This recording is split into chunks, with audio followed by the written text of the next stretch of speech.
Alrighty. We're back again. Alright, and here we are, continuing on with this diagram. And right now I was putting this in here and we got corners that are kind of weirded out. But the next cuts are going to take care of those right here.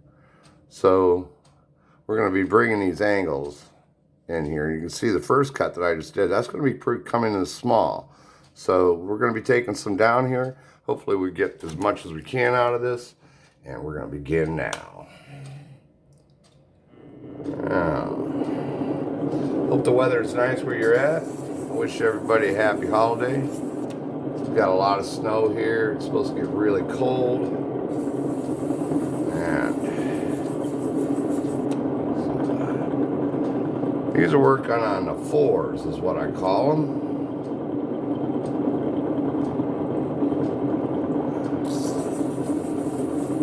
And I was on 96, 24, 48, 72. And then the next pattern is only 4 marks off on each side of that. So it's helped me doing this by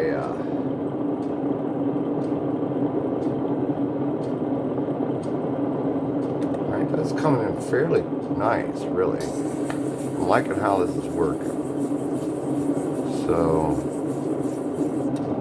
I'll pull this out and you guys will be able to see it here in a few. I don't like pulling it out of the dop too much.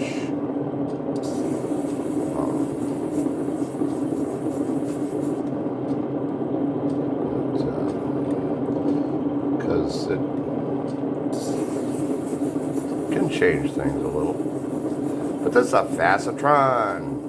The dop system in this thing is a lock key, so works pretty good. I would say other machines might have an issue with that, removing their dop. I don't know how other machines are. I like this machine. The Facetron is, I've learned quite a bit of how to use it and how fast it really can be. I've watched Roger Dare, I think that's how you say his last name. I watched him cut. He's a professional cutter, and he was, you know, showing how fast he can cut a stone, and I was amazed the first time I saw this. He cut 2, probably I would say 10mm garnets in a matter of, I don't know, 2 days. And I thought that was pretty impressive, you know.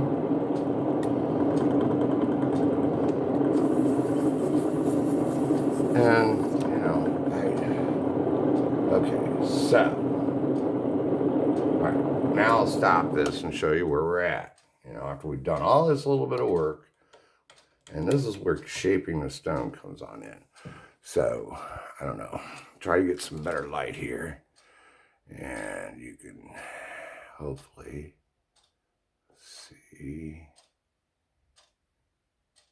how that's coming. Now, I'm having a hard time viewing it through this, and I'm sure you are too. You know, I wonder if I went and got a magnifying glass and put it up, if it wouldn't make it a little bit sharper. But we've got poor light. So let me turn on another light in the house. And see if this one helps out a little. I don't know. Maybe it will. Let me see. Let me see if I can get this thing to focus on it. Okay. Maybe it'll hold it. Maybe it won't. Well, it won't. Well, anyways, I'm going to look through this, because I'm even having a hard time seeing it on the naked eye. So I'm going to do this, and I'm going to come up here and I'm going to look at it and see what's going on. Okay. Well, there's my first real facet right there that came in.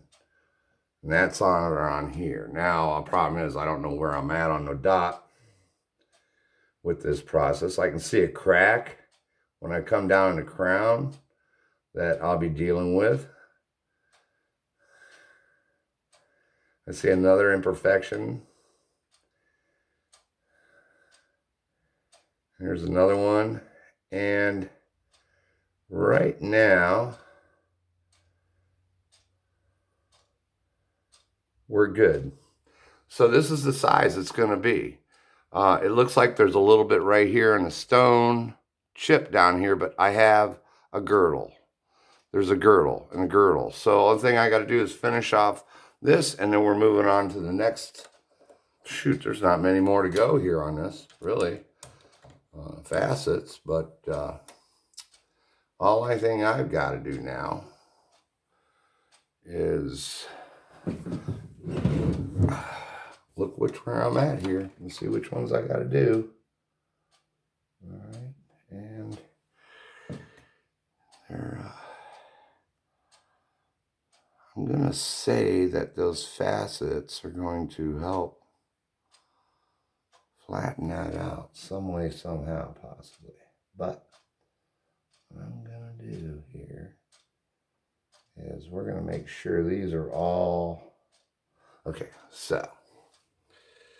All right, making decisions. I mean, that's what you have to do, where you want to start, and what's going to be my leader. Which facet's going to be my leader, you know, basically. And so right now, I'm going to pick this side right here to be my leader side. And I'm getting the meet points perfect on my center points that I created already.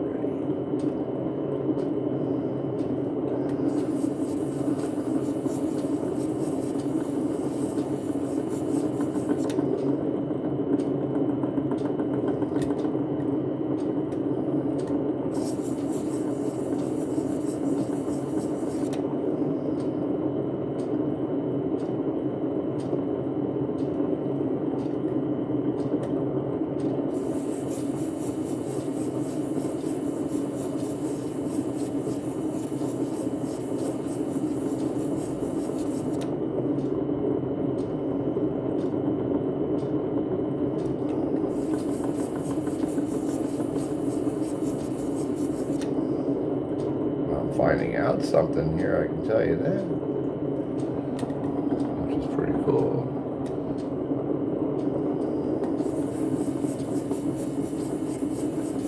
Yep, so now's my chance to talk. So much quietness going on in the world these days, isn't there? You know, I get to spend my days in solitude almost anymore, and a lot of fun, you know?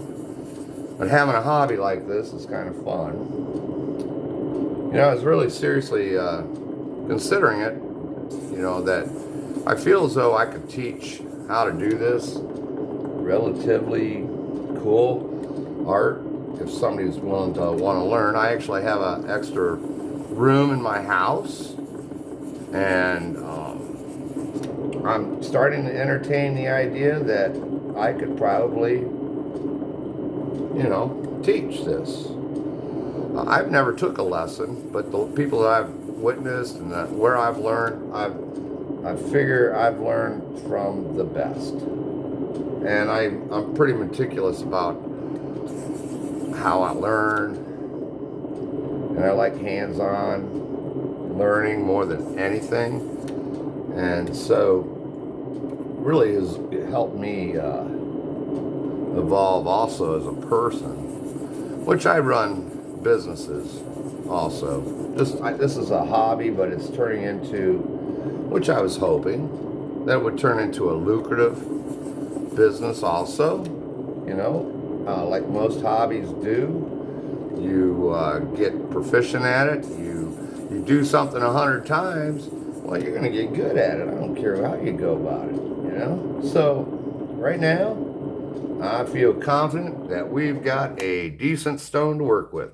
And next thing I do is I go, well, how big of a stone do I have? And I go, wham, let's go ahead and pull out this nifty-difty digital caliper And I come over here and I do a measurement real quick. It ain't polished yet. I don't mind touching it. 6.75 on the Richter scale. Now, here comes truth. And truth is, we are within, I would hope, there's 6.59. Let me squeeze together again. 6.6 is what it says.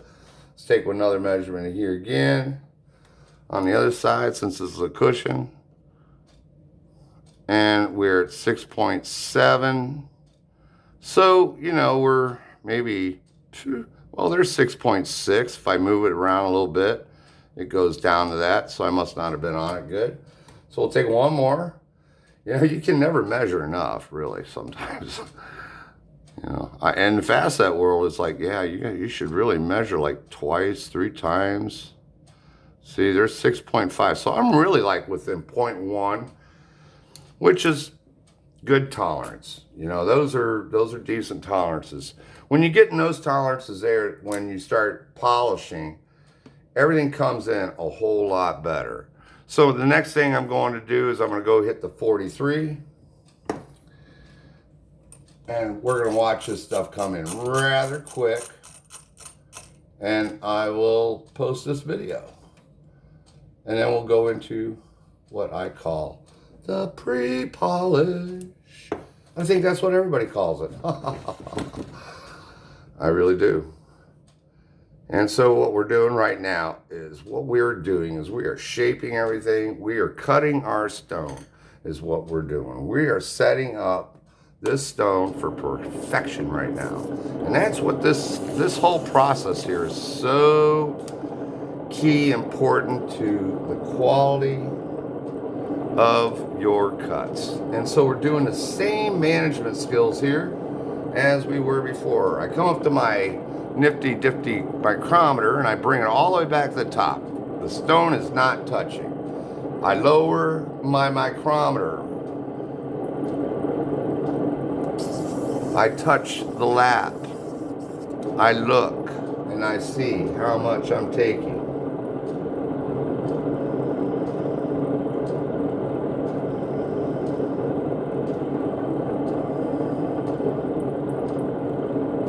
Okay, and I'm glad I did that because it's not much. And I'm almost there. And there goes the first facet in.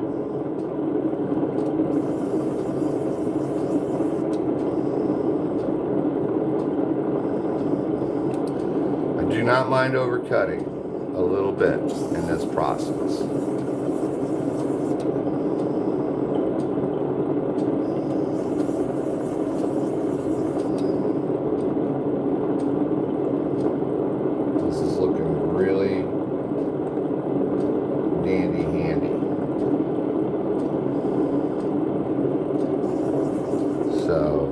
Liking how this is the first time I've cut this particular stone, and I was seeing that, you know, I'm gonna have to go back to the girdle and do an adjustment, of course, but I find that to be typical when I'm cutting a new stone, a new design, that I might have to go back and, you know, tweak it in a little bit better, because, you know, each design, I'd say, has its own unique tendencies of what it does. And some designs I cut seem to have, they're more efficient, I will say. And some designs are just like, who designed this? And why? You know, because I cannot put my head around it of why.